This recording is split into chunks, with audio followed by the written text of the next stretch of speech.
Vamos lá, meus irmãos, vamos lá, continuando aqui, nosso quinto dia de aula de teologia pastoral, é o segundo bloco, nossas aulas estão sendo gravadas. Hoje nós estamos falando sobre o pastor e a família, ou ministério e a família. Eu separei aqui para vocês algumas coisas, tanto o slide do professor Elmer, quanto também o material que dá a apostila e também do livro-texto. E, inclusive, lembram que na última aula eu falei que eu queria ler um texto para vocês, de material que eu escrevi, falando um pouco sobre aquela questão que nós falamos, que nós olhamos muito para o performático, e tem hora que a gente acaba se perdendo. Então, depois eu quero dar a síntese de um texto que eu escrevi, e até fazer aqui uma discussão rápida sobre esse assunto, porque tem uma das respostas, porque a gente acaba dedicando tanto tempo, né, para o lado mais performático. Bom, mas indo agora um pouco, irmãos, deixa eu ensinar uma coisa aqui para vocês, né, sobre essa questão ainda da família. Eu, certa ocasião, ouvindo um jovem pastor pregar, eu achei lindo aquilo. Enquanto ele pregava com muita propriedade, citando a Bíblia com muita autoridade. Foi num culto de jovens, ele dizia o seguinte, que o coração de um homem tem dois vazios. E aí, na hora que ele falou dois vazios, aquilo me chamou a atenção. Eu pensei, opa, lá vem heresia, né? Ele falou assim, o primeiro vazio é o de Deus, que é o maior de todos e que ninguém completa. Que só Deus, na pessoa de Jesus, pode preencher. Mas o segundo vazio é da cara metade, que é a alma gêmea que Deus preparou para nós, para a gente constituir família. E enquanto a gente não encontra, a gente fica à procura. E eu achei muito interessante essa fala, porque Adão praticamente falou algo parecido para Deus, né? E Deus disse para Adão algo parecido, é como se Deus contemplasse que na criação de Deus todos os animais tinham par e Adão não. Então não é bom que ele esteja só. Eu vou preencher esse outro vazio, que é para essa vida, para essa existência. E eu achei muito interessante, porque, com exceção daqueles que vão para o celibato, pela opção, ou quem sabe por uma vocação, porque eu não sei se vocês lembram que a questão do celibato, nas escrituras, haviam três tipos. Os celibatos por obrigação, que eram aqueles pelos quais os reis tornavam a pessoa como um eunuco, então eles se tornavam celibatário pela obrigação. Tinha o celibato pela decisão, como nós entendemos que Paulo era, pela escolha, eu posso me casar, gostaria de me casar, mas por causa do ministério e do reino, eu prefiro não me casar. E existem aqueles que nascem praticamente quase como uma vontade de nunca contrair casamento. É praticamente pode ver, não sei se vocês já conheceram alguém assim, mas é praticamente uma vocação. Não dá para entender como uma pessoa, né, pode viver assim. Mas quando nós estudamos um pouco e avaliamos um pouco e vemos, essas pessoas existem também, né? São pessoas que preferiram viver sozinha e não sentem falta de um cônjuge. Mas eu achei muito interessante essa frase, né? Que nós temos dois vazios. Eu não me recordo o nome do pregador, mas eu aprendi com ele. E eu aprendi também com o pastor Ricardo Agreste a seguinte frase, que se você deseja ser feliz, não case. Mas se você deseja fazer alguém feliz, então se case. Essa frase é muito linda e é muito oportuna, né? E como disse também o Carlos Duarte, Adão já era feliz no paraíso. O casamento não é o que nos faz nos tornarmos felizes. Felizes já temos que ser antes, como solteiros. Quem se casa em busca da felicidade pode arrumar um grande problema, Carlos Duarte. Eu acho muito interessante isso. A ideia da mulher dá uma ideia de que foi uma providência ou foi uma vontade? Porque dá a ideia que assim, poxa, o homem precisou, vou fazer um arranjo aqui para ele ter a mulher. É o plano de Deus, né, Júnior? Mas a gente entende, né, que não é bom que o homem esteja só. É, é, é, é o propósito de Deus, né, Júnior? Pode ver, Júnior. a família é esse complemento, né? A gente Então, se mas a torna ideia do completo. texto, a ideia do texto leva para outro entendimento, né? É, De uma necessidade extrema, porque pode ver que o próprio Adão clama por essa questão. Porque é que nem... parte dele, não é que parte dele, da vontade dele, porque ele quer o plano de Deus, né? Porque Sim, a ideia é que a sim. mulher seja apenas um acidente. Eu não diria um acidente, mas eu diria parte do propósito, né? Mas, Então, mas a ideia leva a isso, porque pode ver, o próprio Adão tá descontente, tá tudo certo, estou feliz, mas a felicidade não estava completa. A ideia que parte dele dessa providência. E quando a gente pensa na questão da providência, é algo que está faltando ali naquele momento, mas que sim, não era do plano. Então, você entendeu? entendi. Mas, assim, eu não queria entrar agora num debate do tema, né? Senão a gente vai fugir muito da aula de hoje. Mas, assim, eu entendo como parte do processo daquilo que Deus tinha sonhado. Não teria como... Deus poderia nos criar como foram os anjos, dar uma ideia de criação individual. Ele pode tudo. Mas fez parte, né, da nossa nova composição. É assim que eu entendo. Mas tudo bem, vamos tentar voltar lá para o texto, né? Mas o que eu quis destacar aqui, principalmente, é essa ideia de que você não pode buscar no casamento a felicidade, mas você pode buscar no casamento se tornar mais completo, né, mais abundante, tá bom? Beleza, meus irmãos, tudo bem? Deixa eu até falar uma coisa aqui que eu aprendi que foi muito interessante. Eu pus na minha postinha, não, já eu falo. Vamos lá para o livro-texto agora, vamos para o livro-texto. Vamos para o livro-texto um pouco, deixa eu só fazer um apanhado aqui. Olha só. O livro-texto, eu queria compartilhar com vocês, nós temos aqui, vou compartilhar esse PDF, né? Essa parte.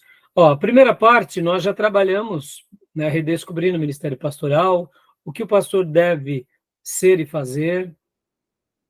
Ou seja, a gente vem trabalhando sobre esses temas nessas aulas, né? O Ministério Pastoral na História, isso ainda não falamos, tá?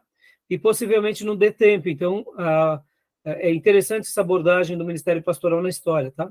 Concepção bíblica do Ministério Pastoral, a gente acaba pontuando toda hora sobre isso. Parte 2, perspectivas preparatórias. O caráter do pastor, o chamado para o Ministério Pastoral, sim. O treinamento para o Ministério Pastoral. Daqui em diante, a gente vai começar a pontuar um pouco mais esse detalhe. E a ordenação para o Ministério Pastoral. Deixa eu até fazer uma pergunta aqui para vocês rapidamente. Por que nas igrejas históricas, e no caso nós batistas, né? E vocês sabem que esse seminário, ele nasce na Igreja Batista Nacional, então toda a estrutura dele é das doutrinas batistas nacionais. E eu continuo sendo batista nacional independente. Então, as doutrinas desse seminário, do nosso seminário, que é o STBM, né? São batistas nacionais. Por que nós falamos ordenação e não consagração? O que vocês acham? Tem alguma ideia? Eu acredito que a consagração, ela foi para uma única pessoa, Cristo Jesus. E a Eu entendo, ordenação para os seus co-pastores. eu entendo que a ordenação, a nomenclatura, aí ela surge com a reforma. Ela não existia antes, ela surgiu com a reforma. Outrora, até no Antigo Testamento, a palavra que aplicava era consagração. Consagrava, por exemplo, o próprio Samuel foi consagrado, era mais utilizada. A ordenação aparece na reforma protestante. Então, mais algum comentário? O que vocês acham? Por que é coordenação e não O conceito de consagração? ordenação, né, é confirmação do chamado, né?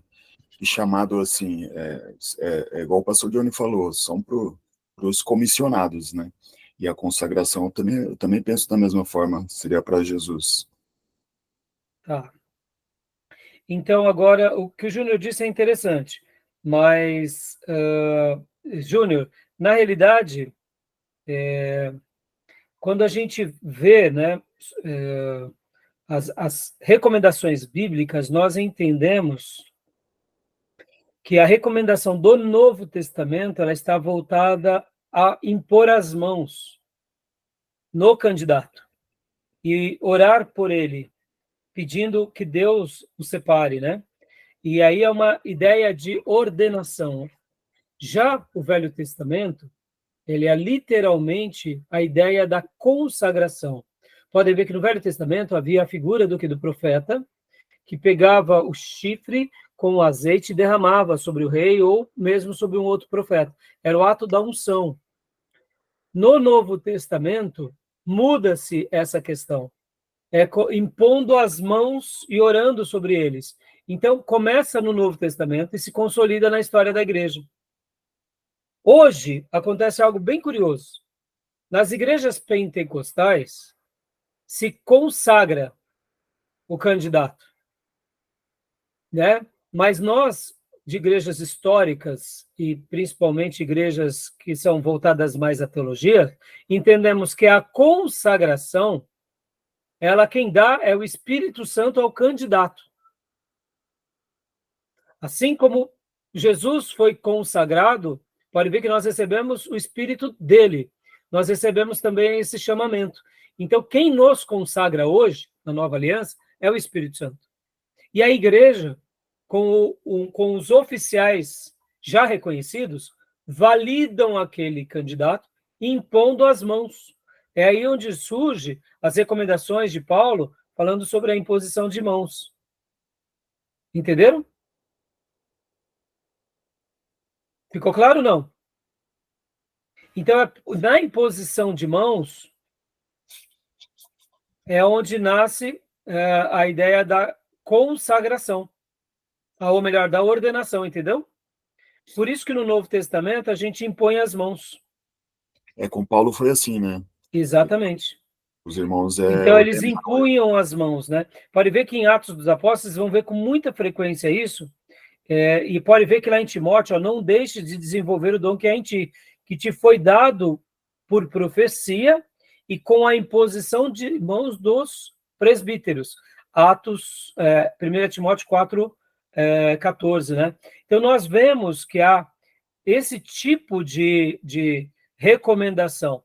Olha só também em 2 Timóteo 1,6. Por esse motivo, o convido a reavivar o dom de Deus que está em você pela imposição de minhas mãos. Ou seja, Paulo está falando para Timóteo, olha, eu te validei. Logo, esse é um ato de ordenar. E por isso que as igrejas históricas trabalham sobre essa ideia, né, de impor as mãos. Então, havia, lá em Hebreus também vai falar, Hebreus 6:1, sobre isso. Então, era comum na igreja do Novo Testamento as pessoas receberem a imposição de mãos para receberem o Espírito Santo, o batismo no Espírito Santo, ou quando o candidato já era aprovado, ou seja, experimentado, ele recebia a imposição, tá bom? Mas aí depois leiam melhor aqui esse capítulo 8, e qualquer dúvida a gente vai esclarecendo.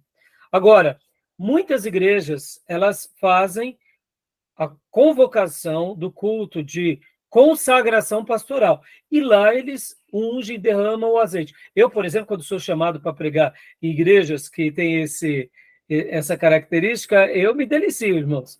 Eu acho isso muito bonito. É litúrgico, né? É litúrgico. É tipo como se pegássemos a ideia do Velho Testamento agora e aplicássemos no Novo. Só que, assim, como batista, eu sei que não está de acordo com aquilo que eu enxergo, mas eu respeito aquela igreja. E ali, geralmente, quando eu já fui convidado a pregar, nessa hora eles também me dão, né, o cálice para derramar, e eu, né, jogo o cálice lá no irmão e a igreja pega fogo, geralmente são os mais pentecostais, né?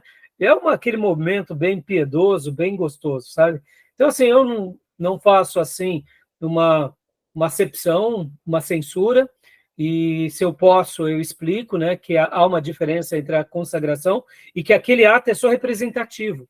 Já no Velho Testamento, lembram que o Espírito Santo ele vinha de forma esporádica. Hoje, no Novo Testamento, ele é residente, né? Ele já está com o cristão. Então, mas assim, são questões, tá bom? E aí a gente depois debate mais sobre isso, tá bom, meus irmãos? Beleza? Até aí? Tudo bem? O interessante é que a ordenação ela é só apenas confirmação daquilo que a pessoa já é, né? Já é algo que foi dado por Deus à pessoa. É apenas uma E por confirmação essa razão de pelos o irmãos. seminário não ordena ninguém.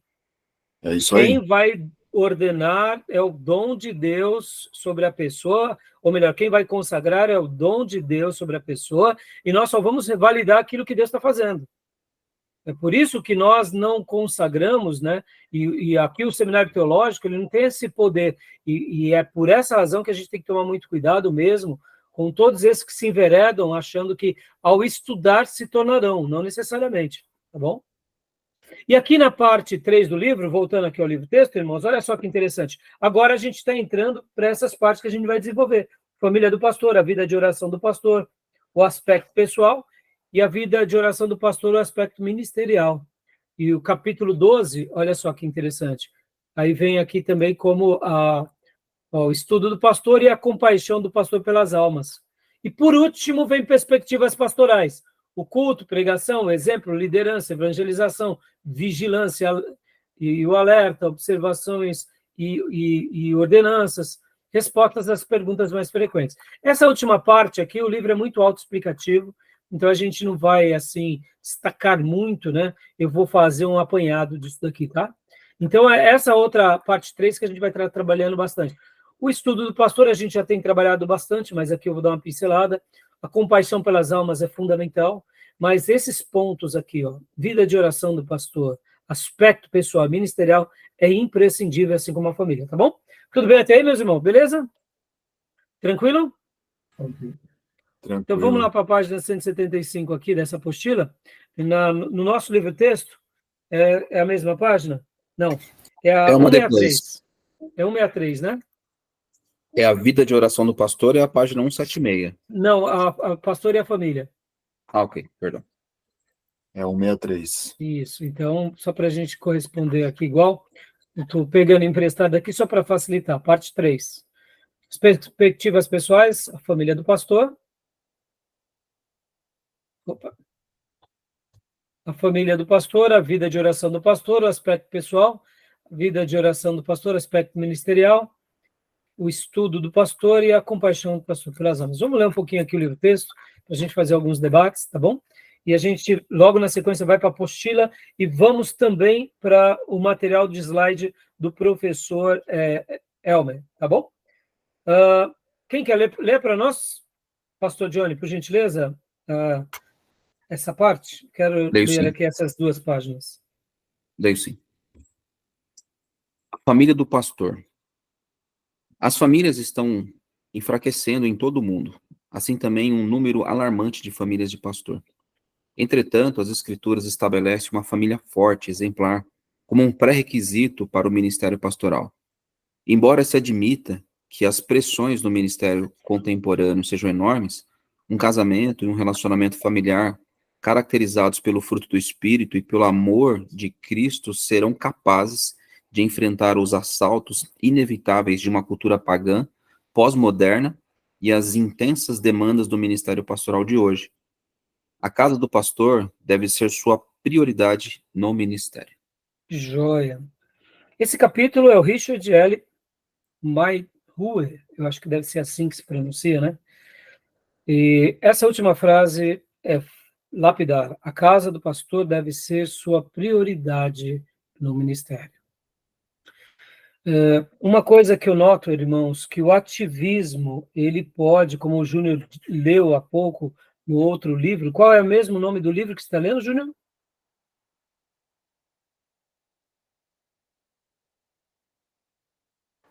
Cristianismo pagão. Isso, e qual que é o nome do autor? Põe para nós aí na tela, Júnior, eu vou parar aqui a apresentação. Olha, não está dando para ver direito. Né? Você já tinha mandado no grupo, né, uma vez. Né? Você já tinha mandado no grupo. Qual que é o nome do autor, Júnior? É o Jorge Berna e Frank Viola. Joia. Então, eu vejo que o que o Júnior colocou aqui, né, esse material, aqui, achei, Júnior. Vou até compartilhar aqui para Você está gostando, Júnior, desse material? Eu não conheço, né? Então... Tô gostando. Ah, né? Gostando.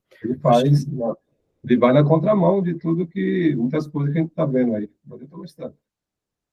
Então, ó, aqui, ó, o livro, né? Fica a recomendação para nós, tá bom? É de que editora, Júnior? Deixa eu ver. A editora Aba Press, Sociedade Bíblica Ibero-Americana. Né? Joia. Isso me faz lembrar, irmãos, esse título, Fyodor Dostoiévski, que ele escreve muito, fazendo uma crítica, né, sobre a questão de um cristianismo raso. Ele tem várias obras. Hã? A crítica é nesse sentido mesmo. Isso. Muito legal. Ele faz crítica severa, rigorosa aqui. Por exemplo, Dostoiévski, meus irmãos, ele fala muito sobre Cristo e o anticristo. E quando ele faz essa obra, ele está dizendo o seguinte, que muitas vezes a pessoa está dentro da igreja, vivendo um cristianismo secularizado, nominal, mas na realidade a sua obra é de anticristo. Ou seja, ele levanta a bandeira de cristão, mas ele está sendo anticristo. Há uma outra obra de Dostoiévski que ele vai trabalhar muito sobre a questão do idiota.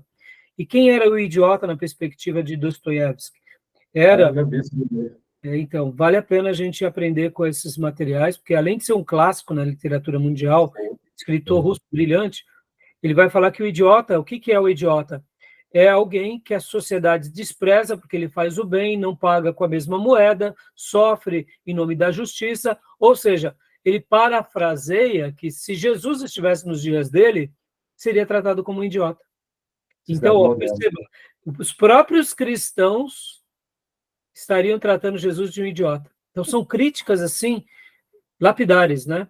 E que nos fazem pensar sobre tudo o que a gente tem que fazer. Por isso que essa obra do nosso livro-texto, do livro do John MacArthur Jr. e todo o seu colegiado ali do seminário, eles são ótimos porque eles nos trazem ao quê? Ao reposicionamento.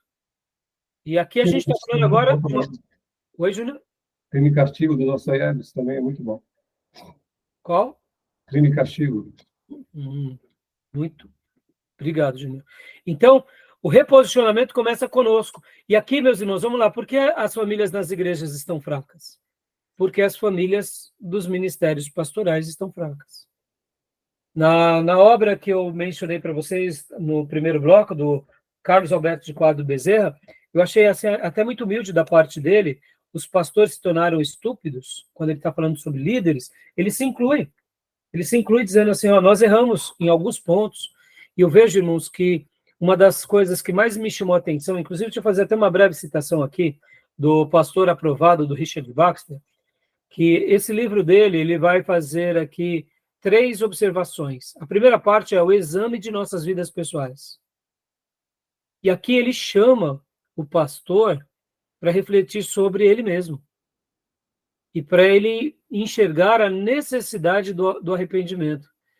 O segundo lugar é velando pelo rebanho. Perceba, como que a gente vai velar pelo rebanho se a gente não faz um autoexame das nossas vidas? E por último, ele fala algumas diretrizes para a preservação do rebanho. Ou seja, a partir do meu autocuidado profundo, buscando realmente me ajustar como Deus deseja, cuidando de mim mesmo na perspectiva bíblica e me arrependendo de todo o coração e fazendo valer o evangelho, aí eu começo então a cuidar do rebanho, eu tenho motivos do cuidado pastoral e razões para instruir o pastorado. E por último, eu vou pensar no futuro desse rebanho. Por quê? Porque eu já estou deixando um exemplo a ser seguido. Então, essa literatura, ela tem que ser lida por vocês em algum momento. Peguem Baxter e leiam. Eu falo para vocês, irmãos, que quando a gente começa a ler Baxter, você lê uma página de Baxter e você fica uma tarde toda refletindo. Você não consegue parar. Tamanha é a percepção daquilo que ele consegue transmitir, e eu fico fascinado com alguém que conseguiu pôr no papel ideias tão claras, tão lúcidas e palavras tão iluminadas, tão cheias de luz na revelação.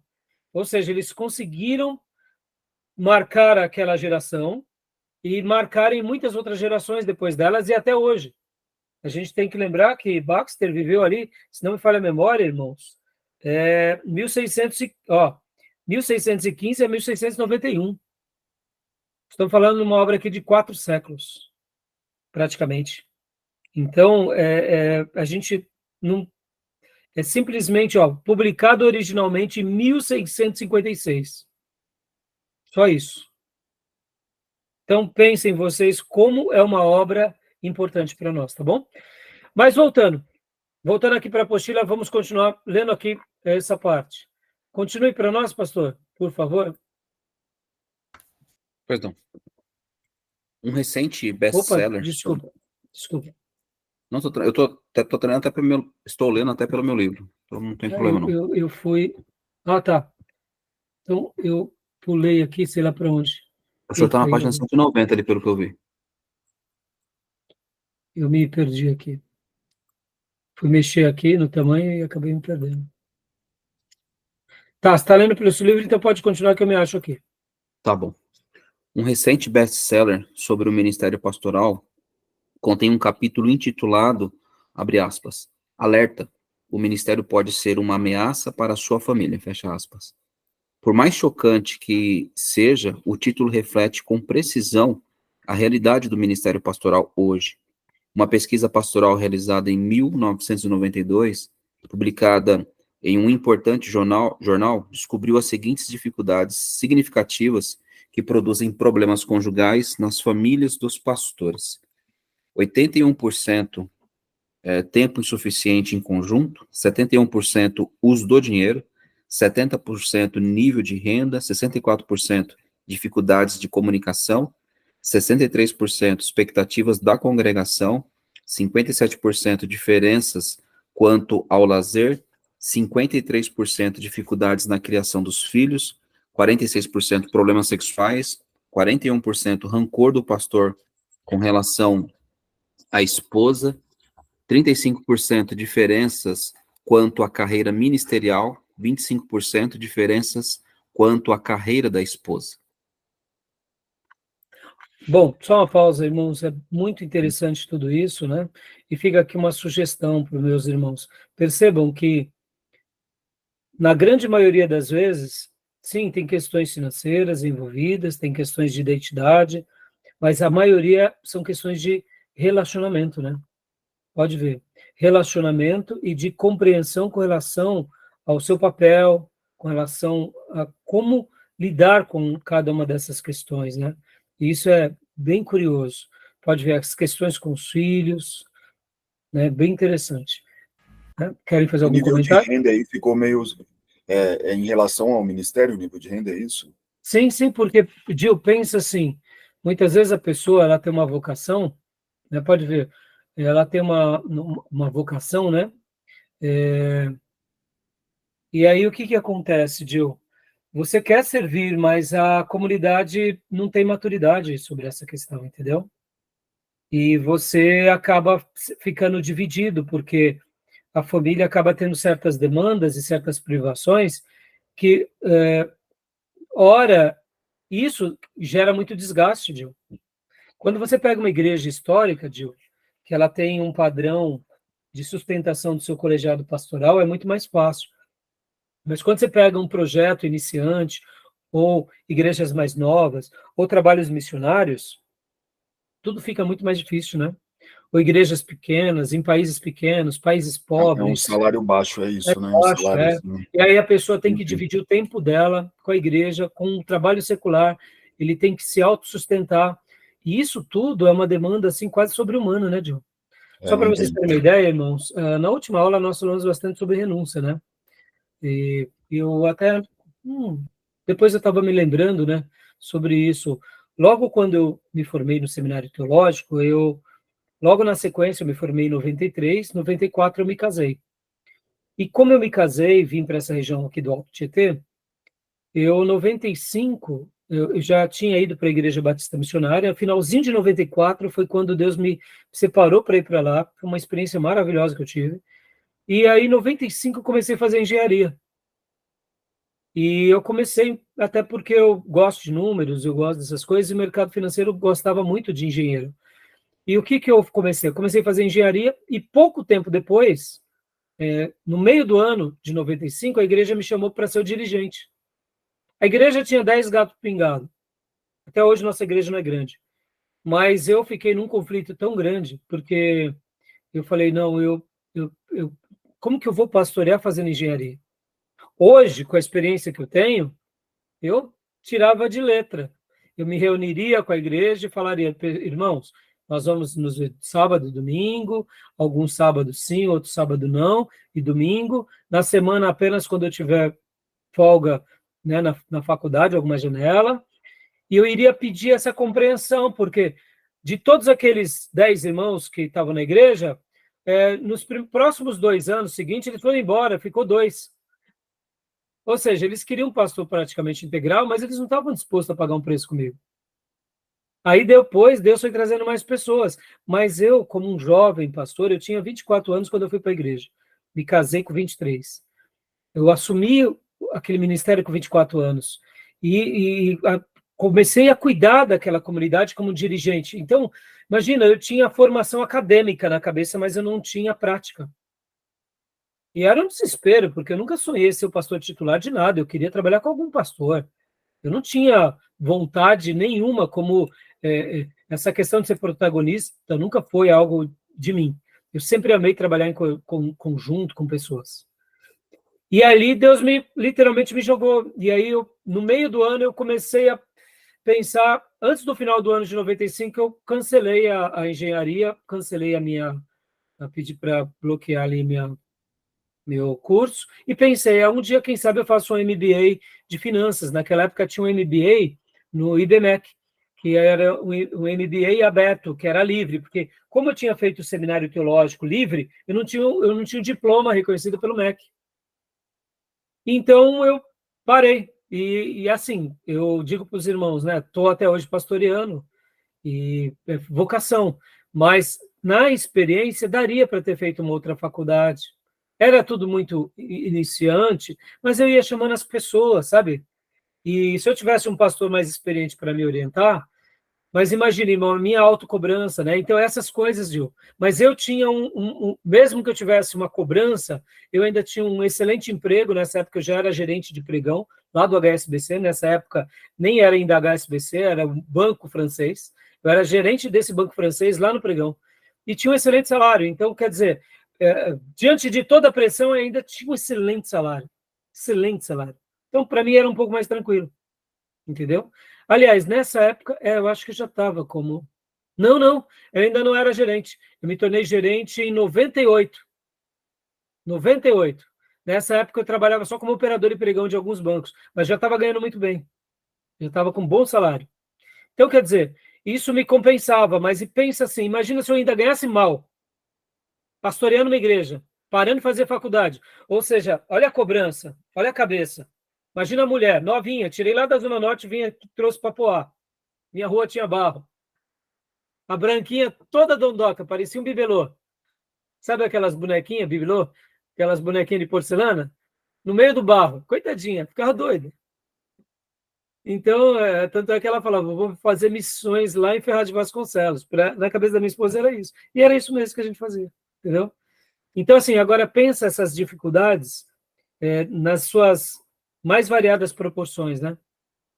Uma pessoa que está tendo filhos, que, de repente, está se enveredando para caminhos problemáticos. Então, assim, é muito difícil tudo isso, né? Essas estatísticas, elas nos assustam, mas elas acabam nos alertando também, né? Tá bom? E, assim, eu louvo a Deus, irmãos, porque tudo o que a gente faz com devoção, Deus nos compensa, né? Gosto ainda da área de cálculo, gosto da área de engenharia, mas eu consigo viver sem. Eu não consigo viver sem a igreja, sem a teologia, isso não. Mas se um dia eu tiver, quem sabe, um tempo livre, quem sabe eu faço um curso, né? Aí depois, graças a Deus, eu consegui validar meu diploma de teologia, fiz uma pós em teologia, e aí fiz um MBA. Aí, quando eu fiz o MBA, eu podia ter feito em finanças. Eu podia ter feito em finanças na FGV, mas, poxa, eu amo tanto estar entre pessoas, treinar pessoas, que eu acabei fazendo gestão de pessoas. E eu fiz lá na FGV. Mas, assim, o MBA de finanças é muito bom também, né? Mas eu preferi fazer para poder unir mais aos meus dons, né? Tá bom, meus irmãos? Então, é muito difícil tudo isso que a gente está vendo aqui. Querem falar mais sobre algum ponto, meus irmãos?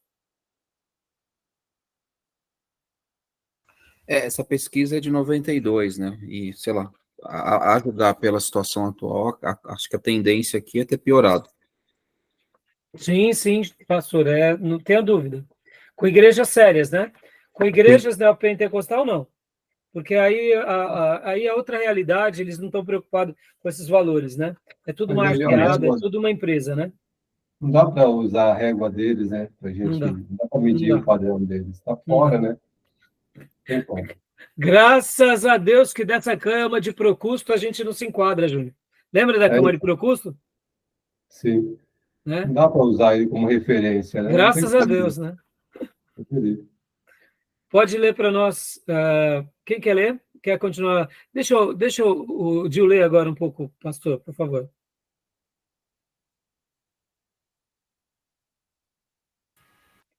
Ok. Hoje, na década de 1990, ninguém questiona o fato óbvio de que a maioria dos pastores e suas famílias estão sofrendo pressões cada vez maiores por causa do ambiente em que estão ministrando. Isso não é de se surpreender quando se reflete sobre a natureza do ministério. Isso, quando se reflete. Considere essas pressões envolvidas no pastorado. Primeiro, o pastor envolve-se com humanamente impossível. Lida com o pecado. Se você quiser ler no livro, acho que é melhor, né? melhor, né, para você, tá? No livro o texto é página 164. Encontrei aqui. Boa. Né? Eu gosto de replicar aqui para aqueles irmãos que estiverem assistindo, tanto pelo canal do YouTube, tanto do meu quanto do seminário, quanto pelo podcast do Spotify, irmãos. No Spotify dá para ver o vídeo, né? Nos outros podcasts só ouve o áudio. Então, pode ler para nós, Gil? Vou repetir um outro novamente. O pastor envolve-se com o humanamente impossível. Lida com o pecado na vida das pessoas. Ponto. Deixa eu gastar um tempo aqui, meus irmãos. A gente se esquece desse detalhe. O trabalho pastoral é a matéria-prima, que é praticamente humanamente impossível. Como que a gente vai querer achar que vai ser fácil ou performático? Não vai. Ele é muito maior do que a gente imagina. Os desafios, desdobramentos, a complexidade. Por essa razão que a gente muitas vezes até se encontra num grau de exaustão, eu diria, imenso. Porque se não... saída... Será que a saída não seria um sacerdote colegiado da igreja? Porque fica muito monopolizado para uma pessoa. Não, Júnior, não necessariamente, Júnior. A clareza, lembra que em psicologia pastoral, quando eu falei sobre psicanálise, que os psicanalistas eles tentam levar a pessoa à admissão e quando elas conseguem enxergar aquele fato que as assombra, o seu medo, a sua patologia, ou seja o que for, eles caem em si e o processo de conscientização se torna um processo de cura. Aqui, no momento em que nós entendemos que o pastorado é uma matéria-prima que é algo sobrenatural, a gente descansa um pouco. Por quê? Ora somos pecadores e pecaremos, e ora a matéria-prima que trabalharemos é de pecadores. Isso me faz lembrar muito o pastor Ricardo... Mas o Moisés estava com muita demanda. Teve que ter um grupo... Não, eu entendo. Não estou querendo negar essa demanda, Júnior. Essa demanda, ela é legítima, você tem que compartilhar. É por essa razão, Júnior, que a gente entende que a igreja deve existir na igreja aquilo que nós chamamos de pastorado mútuo. Ou seja, o pastor cuida de todos e todos cuidam uns dos outros na medida dos seus dons e talentos e disponibilidade. Quando há essa sinergia, facilita demais o trabalho pastoral. Quando há essa maturidade no colegiado, facilita demais. Então, quando nós falamos do pastoreio mútuo, não é diminuindo o ofício do pastor, não, mas é trazendo a igreja a essa mentalidade do autocuidado. É a participação mais do corpo, né? Exatamente, é assim, aí sim. Pode ver que geralmente as igrejas, inclusive igrejas históricas, não são batista tradicional, você sabe disso. O pessoal vai na igreja como o católico vai na missa. Ele vai lá ouvir a palavra e beleza, domingo que vem ele volta. E aí do pastor se não der um bom sermão, é ou não é? Nas igrejas batistas, na sua grande maioria, os irmãos, se o pastor começar a descer o cajado lá, eles arrancam o pastor. Porque o pastor não está falando o que a gente quer ouvir. Tem um lado lindo da igreja batista. Tem uma dependência, né? Tem um lado lindo da sua democracia, mas tem um lado horrível, que tem os donos da igreja, que é aqueles que fundam a igreja, que é aqueles que financiaram a igreja. Eles se sentem dono e até do pastorado. Isso é horrível. Eles desfiguraram o pastor. Eles desfiguraram o dom pastoral. E agora eles não deixam com que ninguém faça algo contrário ao que eles pensam. Ou seja, é uma desvirtude. Então, perceba, aqui, quando há maturidade, lembra, logo no início do livro do John MacArthur, ele fala que a igreja dele, o colegiado dele, o povo dele, amavam Bíblia e se entregam nessa causa, então tudo fica muito mais fácil. Por isso que nas aulas passadas eu falei muito sobre essa questão de não vivermos o comparativo. Porque tem vezes que a gente vai pastorear um povo difícil. Vamos lá, na última aula, na quarta aula, eu falei muito sobre Moisés e Josué, que o rebanho que Moisés pastoreia é um rebanho difícil. O rebanho que Josué pastoreou é um rebanho de conquista, foi fácil. Mas porque é outro pastor que teve muito trabalho, Jeremias. O homem que viveu um suplício. Quem é que gosta do profeta Jeremias, no sentido assim, Jeremias é o meu modelo? Só quem tem um ministério sofredor que nem Jeremias. Concorda? Jeremias sofreu em Judá, em Jerusalém. Ele era profeta do sul. O pai dele era um grande sumo sacerdote nos dias de Josias, ou seja, o momento em que Jeremias nasce, Judá, a tribo do sul, estava num grande avivamento. Algum tempo depois, Josias morre, uma morte prematura, porque enfrenta Faraó Neco, não deveria, o texto faz uma denúncia, e ali há uma mudança na chave. Em poucos anos, o povo da tribo do sul começa a entrar numa frieza violenta. Agora, Jeremias, como filho de Ilquias, que era o sumo sacerdote, Deus levanta ele como um profeta ainda novo, mas o contexto totalmente contrário àquela pela qual ele viveu algumas décadas atrás. E durante todo o ministério longevo de Jeremias, só foi chumbo grosso. Eu pergunto, Jeremias tinha clareza disso. E aí, esse é um ponto de tensão que a gente não pode desconsiderar. Eu me lembro que eu estava numa palestra que o Ricardo Barbosa estava pregando, se não me engano, num congresso da CEPAL, e ele disse uma frase muito interessante, ele falou assim, pastores, acho que foi em Águas de Lindóia, Serra Negra, não me recordo muito bem, eu fico admirado com os pastores que disseram assim para mim, e dizem assim, na minha igreja não tem mais problema, na minha igreja só tem homens consagrados, fizemos isso e aquilo, agora está tudo resolvido. Aí ele falou assim, eu acho tão estranho isso, porque a matéria-prima do pastor é o problema. Como foi bom ouvir o Ricardo Barbosa falando sobre isso. Porque, de fato, eu acredito nisso, não tem ministério pastoral sem problema. Por quê? Porque nós lidamos com o pecado na vida das pessoas quando? Sempre. Ora é muito pecado e ora é menos pecado. Mesmo em períodos de avivamento, como foi a igreja primitiva, tinha pecado. E eles tinham que saber lidar. É que no momento de avivamento, no momento de doação entre os irmãos, no sentido de se doarem a Cristo, ao reino, fica mais fácil pastorear. Em momentos em que aquelas pessoas estão rancorizadas, por exemplo, irmãos, eu conversava com a professora Aparecida, a filha dela casou-se com um rapaz lá do Chile e foi morar lá no Chile. E aí a gente estava conversando um pouco sobre a igreja evangélica do Chile. Lá na ditadura do Chile, quem apoiou os ditadores foi a igreja evangélica. E o que acontece? O povo chileno tem uma revolta contra os evangélicos lá por causa disso. Olha que interessante. É o estigma que está naquela cultura. Pinochet. Pinochet. Os pastores apoiaram Pinochet. Olha que interessante, Júnior.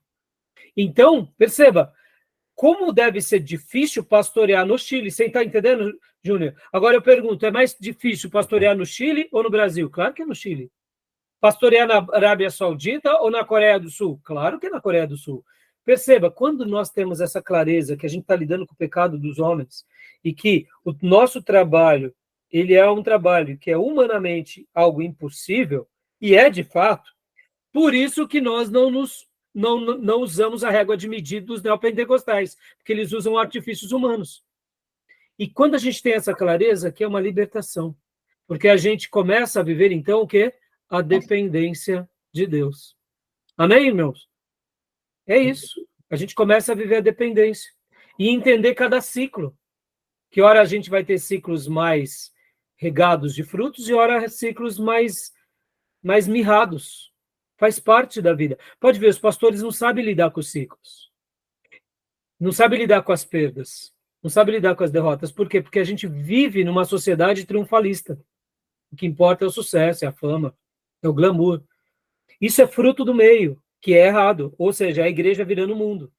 O mundo já está dentro da igreja. E a igreja está querendo se ajustar ao mundo. Pode ver, hoje os grandes evangelistas das mídias são todos fofinhos, palavras bonitinhas. Eu, inclusive, estava pensando, né, tempos atrás, eu estava vendo o surgimento de vários pregadores nas redes sociais e, puxa, eu fiquei tão feliz e falei, poxa vida, são os Billy Graham brasileiros, mas agora eu estou vendo que não são os Billy Graham brasileiros, são os Macedinho brasileiros, de um novo formato midiático, de show business, show eclesiástico. Eu fiquei tão triste, eu falei, puxa vida, estão perdendo tanto, porque eles estão se ajustando ao mundo. Percebam, irmãos, a gente não quer uma igreja, muitas vezes, que tem um ateliê, a gente quer uma igreja hipermercado, uma igreja mega, porque senão, entendeu? Fruto do meio. Então, esse ponto 1, ele é muito bom para a gente considerar, tá bom? Vamos ler os outros pontos para a gente fazer um breve debate, para a gente continuar aqui, que eu tenho mais alguns apontamentos para a gente ir para a apostila. Vamos lá. Gil, leia para nós, por favor. O pastor cumpre um papel que nunca se completa. Resolve problemas que vão se multiplicando. Pode continuar. Tá. O ponto 3.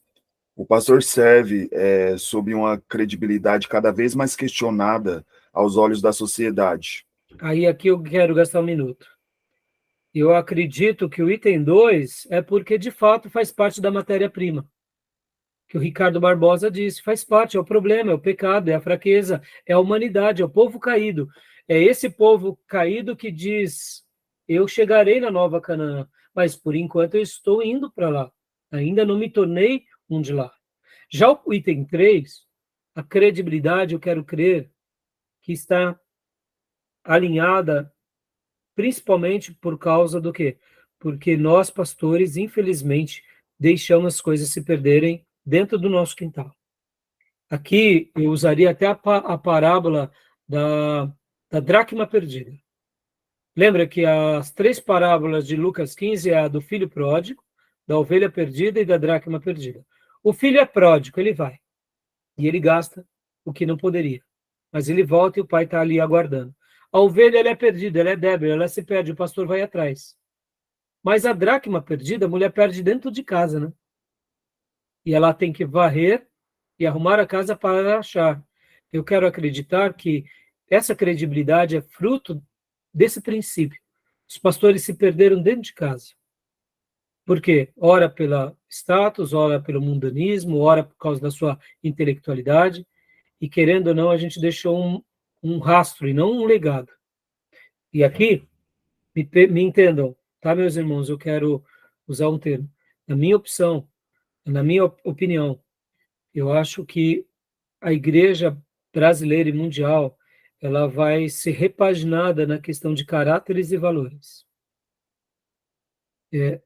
Enquanto a igreja não entender que o papel dela está mais voltado a essas questões de princípios, e princípios bíblicos, aqui não me refiro a princípios humanos, ela vai continuar perdida dentro dela. E eu quero acreditar que uma das coisas que o Espírito Santo de Deus vai fazer na igreja moderna, quem sabe essa igreja que eu gosto de usar o termo, que é a igreja de João Batista, que prepara o caminho para a volta de Jesus? É a igreja que será aquela última voz profética na terra, aquele corpo de Jesus que realmente representa Jesus, assim como João Batista preparou o caminho para a vinda do Messias, a igreja de Jesus vai preparar o caminho para o retorno do Messias. E eu não tenho dúvida que Deus vai fazer algo extraordinário dentro da sua igreja. Porque antes de Deus derramar o juízo dele no mundo, ele derrama na igreja. E eu quero acreditar que Deus, ao limpar Deus a sua igreja, e a minha oração é que eu seja achado aprovado, e a nossa igreja seja achado aprovado, e as nossas igrejas, e aí vai ter uma repaginada. Porque eu quero acreditar, meus irmãos, que o Espírito Santo não errou, a Bíblia não errou, quem está falhando somos nós, né? Então, essa credibilidade é culpa nossa. E aqui, eu penso que a gente tem que repensar muito sobre isso, né? Pois não, Júnior? E qual igreja, né? Hã? E qual igreja? Porque daqui a 30 anos, qual será a identidade da igreja? Então, eu penso que Perdendo. sem a nomenclatura de placas, né, Júnior, mas eu creio que Deus vai levantar um povo assim. Sem placa mesmo, estou usando sem placa. Sim. Diga a igreja. Indiferente de ser dessa ou daquela, eles vão levantar a bandeira do sangue do Cordeiro, né? Tá bom? Beleza, meus irmãos? Podemos continuar? Amém, podemos.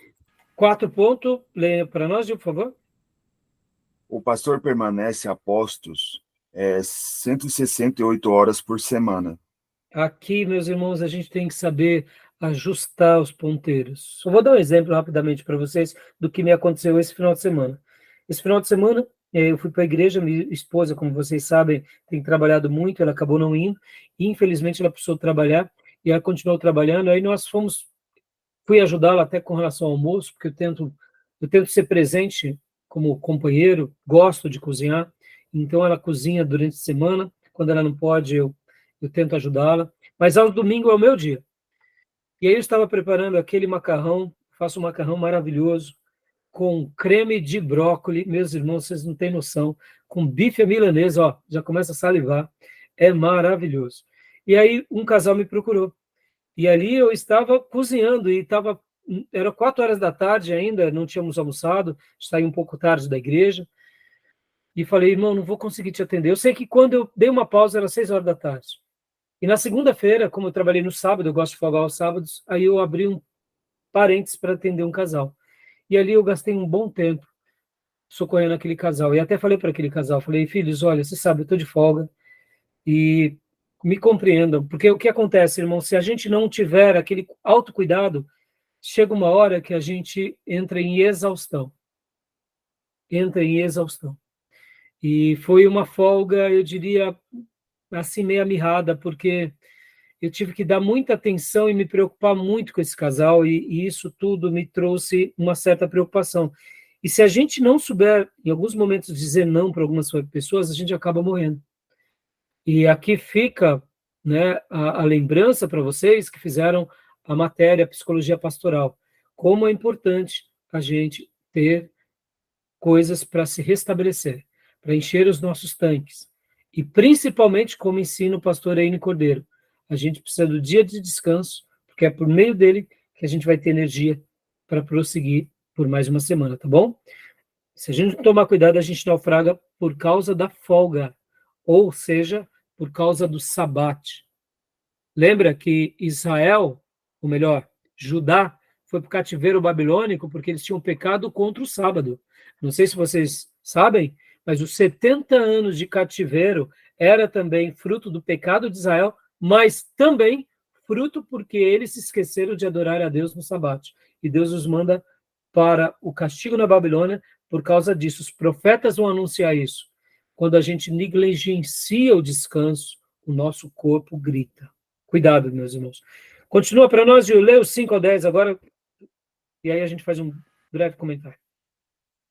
Espera-se que o pastor tenha um desempenho excelente em uma ampla gama de habilidades, sendo, a qualquer hora, erudito, visionário, comunicador, administrador, consolador, líder, financista, diplomata, exemplo de perfeição, conselheiro e apaziguador. Deixa eu dar um pausa aqui. Meus irmãos, a gente tem que ser muito resolvido. O que somos e não somos. Não tentem agradar as pessoas porque elas te deram um elogio ou porque elas estão te bajulando. Aliás, cuidado com os bajuladores, porque esses vão te dar sempre trabalho. Pode escrever. Quem gosta de bajular, se prepare que vai vir chumbo grosso em qualquer momento. Continua para nós. Diga, por favor. Espera-se que o pastor produza mensagens fascinantes que transformem vidas pelo menos 2 vezes por semana, 52 domingos por ano. 7. A brigada de combate do pastor é, em geral, uma força voluntária, não uma ajuda remunerada. Só uma pausa rapidamente, Dio. O 6º ponto, meus irmãos, isso daqui parece fácil no começo, mas depois é horrível. Por isso que a gente precisa ter disciplina e tem que ser firme, senão a gente acaba tendo uma igreja onde a gente fica copiando mensagem dos outros. E aqui é muito difícil. E essa questão do voluntariado é mais difícil ainda, porque você depende do voluntariado para tudo. E quando as pessoas dão metade do que elas podem dar, a gente tem que saber lidar com tudo isso. Sabe aquela frase, é o que eu tenho para hoje? Tem vezes que a gente tem que saber lidar com isso, orar para Deus mudar os corações, mas trabalhar com o que a gente tem. E é muito difícil também ter essa perspectiva do voluntariado, tá bom? 8. Por favor. O pastor e sua família parecem viver em um aquário que todos podem observar. 9. O pastor muitas vezes é mal remunerado, não muito valorizado, pouco reciclado e sobrecarregado. 10.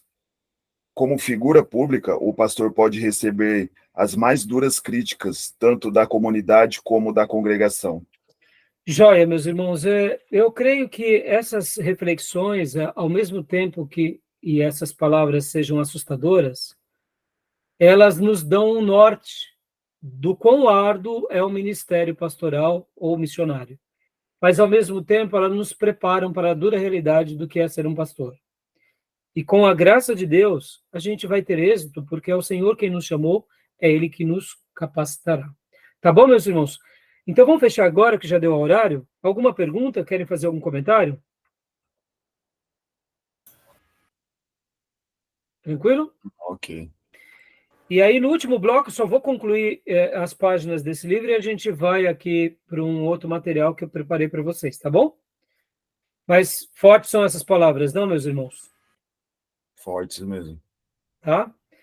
E eu sei que o livro tem muito mais coisa, eu quero agora fazer algumas observações de algumas coisas que eu separei para vocês. Tá bom? Então vamos parar a gravação aqui para a gente ir para o último bloco.